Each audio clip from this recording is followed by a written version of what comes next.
We are living in a never-ending bubble of tech equipment. It's obvious, isn't it? And tech manufacturers make it harder for us to repair our own gadgets, pushing us to buy new ones instead of repairing what we already have. And the more we buy new ones, the more the old ones will end up in landfills, spreading toxicity all over the place. It has become a trend right now to automatically update your electronics with new ones and discard the old ones using unsecured junk removal services. But the data leaking nightmare and the high pollution that this is causing has got the attention of some lawmakers, and things are starting to change.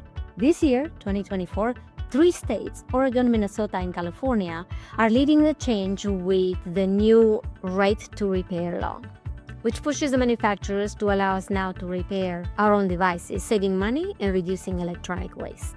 Until now, every single year we have tossed out 11 billion pounds of global electronic waste as manufacturers limited repairs. We deserve devices that last, not ones designed to die. So let's do something about it, for the benefit of humankind as a whole.